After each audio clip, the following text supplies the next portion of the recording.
Hello friends, नमस्कार, जय Hind, Vande Mataram. BEd entrance examination 2022 के लिए जीके का टेस्ट डेली करवाते हैं, जिसमें हम आपसे 20 क्वेश्चन करते हैं। आपको टारगेट कितना होता है? 15 क्वेश्चन। अब तो आपको पता चल ही गया होगा, ठीक है। तो 15 क्वेश्चन आपको करेक्ट करना है। यहाँ पर मैं एक क्वेश्चन आपको बोनस भी आपको दूंगा, जो कि इंपॉर्टेंट क्वेश्चन है। चलिए स्टार्ट करते हैं सेशन को। तो सबसे पहले आपका क्वेश्चन ये है कि भगवान शिव और सती के पौराणिक आख्यान से संबंध स्थान है आमी। आमी में वर्ष के किस महीने मेला लगता है, ये बताना है। तो किस महीने में मेला लगता है? ये लगता है चैत्र के महीने में, ठीक है। चैत्र के महीने में मेला लगता है। अच्छा, ये आमी है कहाँ पर? ये है आपका बिहार राज्य में। कौन से राज्य में मेला लगता है? बिहार, ठीक है। जिला कौन सा है? सारण जिला। अच्छा, सारण वाले कोई होंगे तो ऑब्वियसली बता पाएंगे। बिहार के सारण जिले में आमी में हर वर्ष चैत्र के महीने में मेला लगता है। भगवान शिव तथा सती के पौराणिक आख्यान से संबंधित है स्थान, ठीक है। नेक्स्ट क्वेश्चन है, चंद्रगुप्त मौर्य ने किस विश्वविद्यालय में शिक्षा ग्रहण करने के उपरांत मगध पर शासन किया था? मगध पर शासन किया था। तो कौन सा विश्वविद्यालय था? तक्षशिला विश्वविद्यालय। कौन सा था डियर? तक्षशिला विश्वविद्यालय, ऑप्शन सी। चलिए बताइए 53 क्वेश्चन। अलाउद्दीन खिलजी के आक्रमण के समय देवगिरी का शासक कौन था? देवगिरी का शासक कौन था? कौन था डियर? रामचंद्र देव। इंपॉर्टेंट क्वेश्चन है डियर।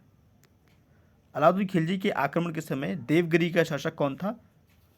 रामचंद्र देव। नेक्स्ट, मद्रास के रियातवाड़ी बंदोबस्त से कौन संबंधित रहा था? 54 मुनरो। ये क्वेश्चन मैंने आपको कई बार करवा दिया है, इंपॉर्टेंट है डियर, डोंट फॉरगेट। नेक्स्ट, वह कौन था जिसने गदर पार्टी को स्थापित किया था?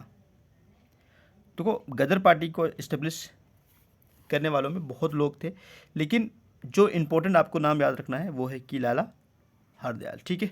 लाला हरदयाल। गदर पार्टी के एस्टेब्लिश कब किया गया था?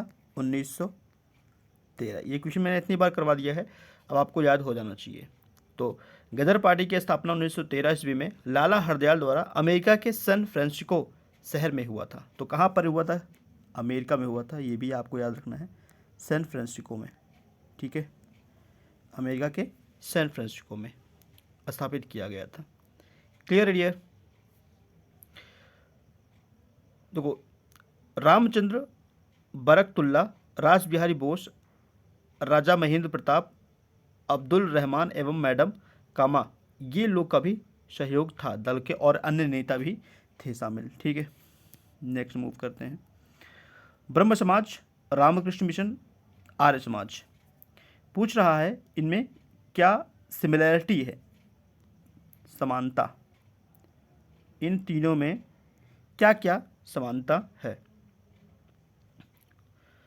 57 नंबर क्वेश्चन है। देखो डियर, सबसे पहले तो आपको यही याद रखना पड़ेगा कि ब्रह्म समाज, ठीक है, 1828 में राजा राम मोहन राय ने किसकी इस्टेब्लिश किया था? क्या इस्टेब्लिश किया था? 1828 ब्रह्म समाज ना। किसने? राजा राम मोहन रॉय ने, ठीक है। राजा राम मोहन रॉय ने 1828 में ब्रह्म समाज की स्थापना किया था। रामकृष्ण मिशन की स्थापना हुआ था, ये हुआ था 1897। रामकृष्ण मिशन, ठीक है। बेलूर में किसने किया था? स्वामी विवेकानंद ने किया था, ठीक है। स्वामी विवेकानंद ने किया था। उसके बाद आर्य समाज की बात आ जाओ, 1875 1875 में किसने किया था? ये स्वामी दयानंद, ठीक है, स्वामी दयानंद। तो आर्य समाज 1875, स्वामी दयानंद सरस्वती। उसके बाद रामकृष्ण मिशन 1897, ये किया था स्वामी विवेकानंद ने। ब्रह्म समाज 1828, राजा राम मोहन रॉय, ठीक है, राजा राम मोहन रॉय, ठीक है। क्लियर हो गया? तो ये तीनों सबसे पहले ये याद होना चाहिए। अब इसमें सिमिलैरिटी क्या था? ऑप्शन को अगर आप देखते हो तो इनके एक ही सिमिलैरिटी था इसमें, इन तीनों लोगों का, कि राजनीतिक उद्देश्यों के लिए नहीं बने थे। ये जो तीनों मिशन बनाए गए थे ये इन लोगों के द्वारा, ये इसका कोई राजनीतिक उद्देश्य नहीं था, लेकिन तीनों ने ही देशभक्ति के भावना के विकास में सहायता दी थी। ठीक है, तो ऑप्शन ए आपका करेक्ट बनता है। ठीक है, नेक्स्ट, निम्नांकित राज्य समूह में वह कौन सा है जहां यात्री रेल डिब्बों का बड़ी मात्रा में निर्माण करते हैं? वेरी इंपॉर्टेंट है, निर्माण होता है, तो ये होता है पंजाब और तमिलनाडु। ऑप्शन ए, पंजाब और तमिलनाडु में अधिक मात्रा में यात्री रेल डिब्बों का निर्माण होता है। निम्नलिखित राज्यों में वह कौन सा है जहां अनुसूचित श्रेणियों में कोई जनजातीय आबादी नहीं है?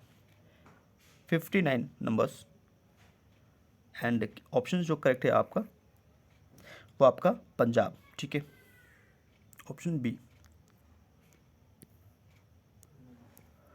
भारत का वह राज्य जो अनाज उत्पादन में अधिकतम अंशदान करता है, कौन सा है? उत्तर प्रदेश। Option D. चलिए बताइए आप भी लोग, 64 बताइए, किस संशोधन से सामाजिक धर्मनिरपेक्षता और राष्ट्रीय एकता अखंडता शब्द संविधान में जोड़े गए थे? 42वां संविधान संशोधन, 52वां संविधान संशोधन या 44वां संविधान संशोधन? इम्पोर्टेंट है, 42वां संविधान संशोधन 1976। ठीक है, 65, वित्त बिल के लिए किसी पूर्व स्वीकृत आवश्यक है? वित्त बिल के लिए किसकी पूर्व स्वीकृत आवश्यक है? क्वेश्चन आसान क्वेश्चन है और डायरेक्ट क्वेश्चन पूछा गया है। अनुच्छेद 110 के अनुसार धन विधेयक को राष्ट्रपति की सहमति से लोकसभा में पेश किया जाता है, तो किसकी स्वीकृति चाहिए? प्रेसिडेंट की। ठीक है, ये बात बोली गई है आर्टिकल 110, आर्टिकल 110 में। ठीक है, उसके बाद आप पेश कर सकते हो लोकसभा में। नेक्स्ट, संविधान में हमारे राष्ट्र का उल्लेख किस नाम से किया गया है? भारत अर्थात इंडिया, केवल भारत। क्या किया गया है? किया गया है भारत तथा इंडिया। ठीक है, ऑप्शन ए। निम्नलिखित में से भारत में पहला नगर निगम कहाँ स्थापित हुआ था? Very important questions. फर्स्ट नगर निगम कहाँ पर इस्टेब्लिश किया गया? तो कहाँ किया गया डियर? मद्रास में भारत का पहला नगर निगम स्थापित किया गया है। भारत में राष्ट्रीय जल संसाधन परिषद का अध्यक्ष कौन है? 60 नंबर क्वेश्चन है, कौन होता है? प्रधानमंत्री, prime minister of India. Next, ये क्वेश्चन है आपका, वेरी इंपॉर्टेंट क्वेश्चन है।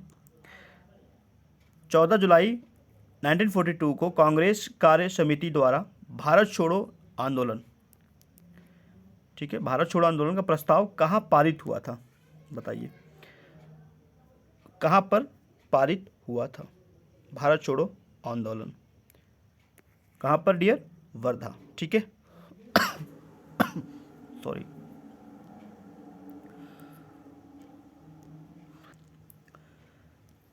आइए मूव करते हैं नेक्स्ट क्वेश्चन। अस्थाई बंदोबस्त किसके साथ किया गया था? Very important question, 72 number question है। अस्थाई बंदोबस्त को हम लोग जमींदारी प्रथा के नाम से भी जानते हैं, ठीक है, और ये किया गया था जमींदारों के साथ।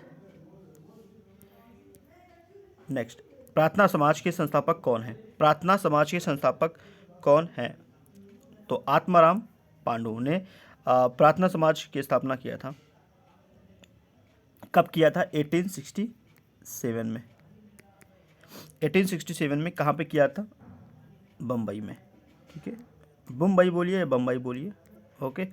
तो आत्माराम पांडुरंग ने प्रार्थना समाज को एस्टेब्लिश किया था 1867 में। नेक्स्ट क्वेश्चन है डियर 74 आपका। भारत में अति सघन वनों का सर्वाधिक क्षेत्र जिस राज्य में पाया जाता है वह कौन सा राज्य है? 74 नंबर क्वेश्चन है, ऑप्शन ए आपका करेक्ट है, अरुणाचल प्रदेश। अरुणाचल प्रदेश। नेक्स्ट है, किस मृदा को कम सिंचाई की आवश्यकता होती है? किस मृदा, कौन सी मृदा मतलब मिट्टी, सोयल, ठीक है। तो किस मिट्टी को कम सिंचाई की आवश्यकता होती है? क्योंकि वह मृदा नमी को रोके रखती है, क्योंकि वह मृदा नमी को रोके रखती है। तो ये है आपका काली मिट्टी, ठीक है। और खासकर ये आपका मुंबई, ठीक है, महाराष्ट्र एरिया में मिलता है। काली मिट्टी ज़्यादातर गन्ने कपास के लिए उपयोगी होता है। चलिए नेक्स्ट मूव करते हैं। मीठे पानी की कल्पसर परियोजना अब स्थित है गुजरात में, हरियाणा में, महाराष्ट्र में या फिर राजस्थान में? वेरी इंपॉर्टेंट क्वेश्चन है। 76, तो कहाँ पर? गुजरात। क्लियर है। नेक्स्ट, ये जो क्वेश्चन है ये आपका है 21 नंबर क्वेश्चन, ठीक है। मैंने 20 क्वेश्चन बताया था, एक क्वेश्चन मैं एक्स्ट्रा बता रहा हूँ। ये वाला क्वेश्चन आपका इस साल का यूपी टेट में पूछा गया था। तो आप देख सकते हैं कितने इंपॉर्टेंट क्वेश्चन हैं। जंगली गधों का अभयारण्य कहाँ पर है? बताइए डियर, जंगली गधों का अभयारण्य कहाँ पर है? यह है आपका गुजरात में। कौन से जिले में है, कौन से राज्य में है? गुजरात में है, ठीक है। गुजरात राज्य के कच्छ के रण में स्थित है। क्लियर है। और जिसको इस्टेब्लिश किया गया था 1972। हालांकि डेट ही पूछता है लेकिन इंपॉर्टेंट है, याद कर लीजिए। 1972 में इस्टेब्लिश किया गया था इस अभयारण्य को। 20 क्वेश्चंस आउट ऑफ 20 क्वेश्चंस में कितना आपने करेक्ट किया है कमेंट कीजिए। वीडियो अगर पसंद आया है तो लाइक कीजिए, शेयर कर सकते हैं अपने मित्रों के साथ। चैनल को सब्सक्राइब करते हैं तो बेल आइकन प्रेस करना ना भूलें, जिससे आपको लेटेस्ट अपडेट मिलता है। Thank you for watching this video. Next video फिर से मिलता है, तब तक के लिए